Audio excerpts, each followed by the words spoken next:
Welcome back to Intermediate Accounting, and in this series of videos we're going to look at calculating depreciation for partial periods. Let's start by looking at an example. Sky's the Limit Airlines purchased equipment for its business on May 1st, 2020. This differs from our previous examples in which the asset was purchased on January 1st and therefore used for the entire fiscal year. In this case, the asset was not used the full fiscal year. In the first year of the asset's life, it was only used from May 1st, 2020 through December 31st, the end of the fiscal period. So we have to prorate or allocate the first year's depreciation expense to that portion that the asset was actually in use. The cost of the equipment was $315,000 and has an estimated salvage value of $15,000 and an estimated useful life of 10 years. Compute depreciation expense for the first 3 years of the asset's life, fiscal years, using the following methods: straight line, double declining balance, and sum of years digits. The reason we don't see the activity method shown here is because the actual activity is what is driving depreciation expense, not the amount of time. So with the activity method, well, for the first year, that the actual number of units the equipment produced or hours that it was in effect, that it was actually used, would be lower, and so we wouldn't have to worry about prorating anything. Let's get started. In this video, we're going to use this example and calculate depreciation using the straight line depreciation method. Remember, with straight line, depreciation expense, annual depreciation expense is equal to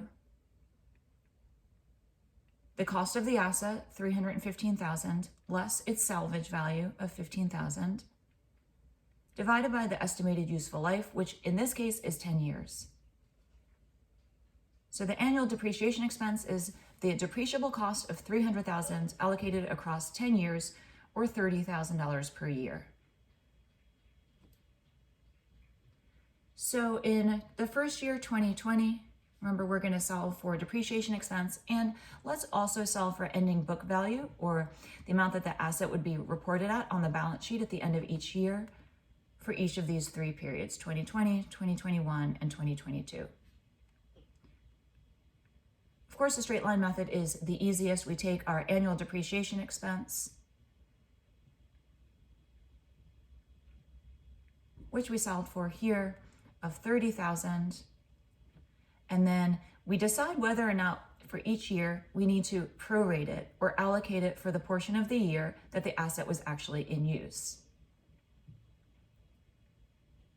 And that's going to give us our depreciation expense for that fiscal year.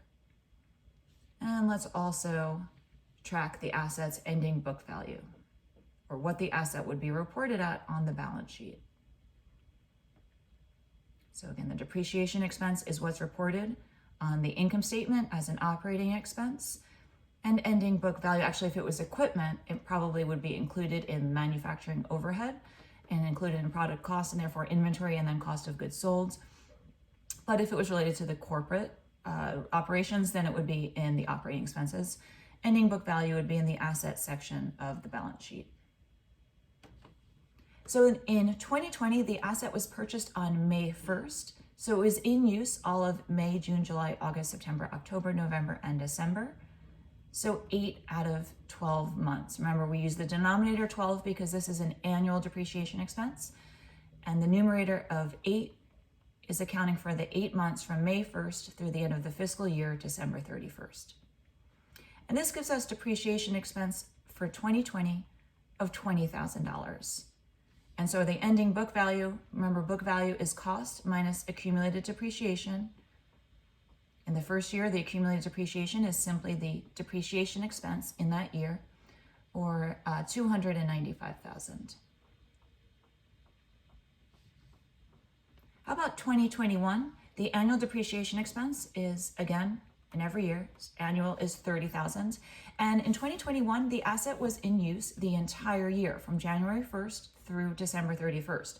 So we can say times 12 out of 12, or we can say times 1, or we can simply ignore this field and say the total depreciation expense is $30,000.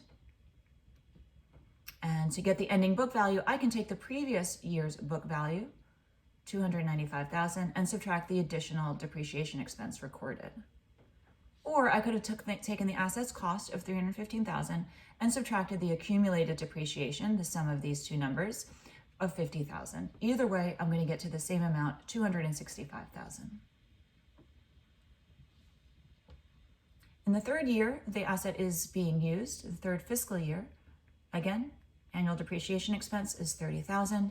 The asset was in use the entire year, January 1st to December 31st. So depreciation expense is the full 30,000. And the asset's value goes down an additional 30,000. So it's 235,000 is the book value on December 31st, 2022. Now, we've answered the question, solve for depreciation expense each year and ending book value each year, but this would go on every year, $30,000 of depreciation expense until the last full year. So we've had how many full years? Well, 2020 was a partial year. So 10 years after that gets us to 2029. We would have 30,000 times 4 out of the 12 months equals $10,000. And this 4 out of 12 would be January 1st through May 1st. And so this would be the depreciation expense in the last year of the asset. So let's see, it was used a sum of 2020, all of 21, 22, 23, 24, 25, 26, 27, 28, 29. So this would actually be in 2030. 2029 would actually be the last year that we had the full depreciation expense of 30,000. And then in the 11th year, because we've overlapped 2 accounting periods, we would have the last 10,000. And our book value at the end of the 11th year, at the end of 2030, should be down equal to salvage value. The next video, we're going to take a look at depreciation for the partial period using the same example, but using